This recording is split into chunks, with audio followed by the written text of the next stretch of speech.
Welcome back to the Training on Medical Assistance, CHIP, and Waivers for Children and Adolescents, presented by the Family to Family Health Information Center, a project of the Peel Center. My name is David Gates, and I'm an attorney with the Health Law Project. Chapter 6, Coordination with Special Education. Slide 40. Now, a child does not need to qualify for either early intervention or special education in order to qualify for medical assistance. However, many children do qualify for both. And for those children, there are certain connections between medical assistance and early intervention or special education. For early intervention, medical assistance provides additional funding for some children who are receiving early intervention services. This funding is called the Early Intervention Waiver, and it is for children birth through to age 3 who have a developmental delay of 50% in one area or 33% in two or more areas. The services are determined by the child's plan, known as the IFSP. The waiver does not actually provide additional services. As I said, those services are set out in the plan.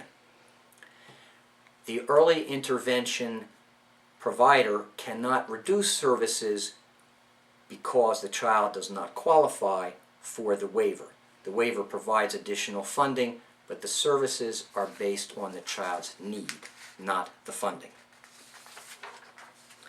Slide 41. Coordination with special education. And here I'm going to talk about a special program known as the School-Based Access Program.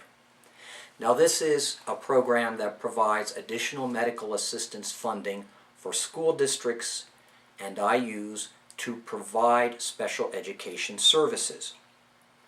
The school district decides whether or not it will participate in this program.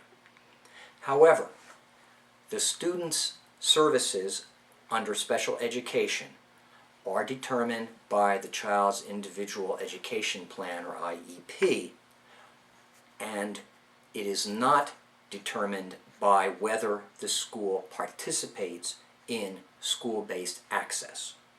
So the school may not deny services under an IEP because it does not participate in school-based access, or because school-based access does not cover that particular service. This is just an additional funding mechanism for the school. But there is no entitlement to additional services for a student if the school district participates in school-based access. However, as a practical matter, those school districts who participate in school-based access do have additional funding, and this is federal funding now, so that they may be more willing to provide services because of that additional funding. Under school-based access, the school district or IU bills a contractor known as Leader Services for certain services for children who have an IEP and have medical assistance. Then they receive a reimbursement for a portion of those expenditures, which is basically the federal share of medical assistance.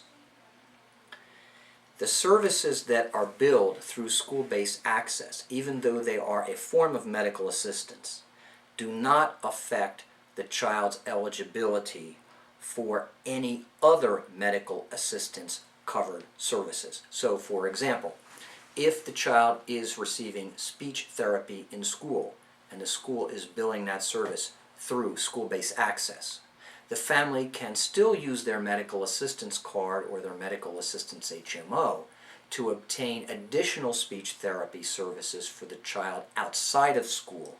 And the fact that the school district is billing has no effect on the child's eligibility for services through regular medical assistance outside of school.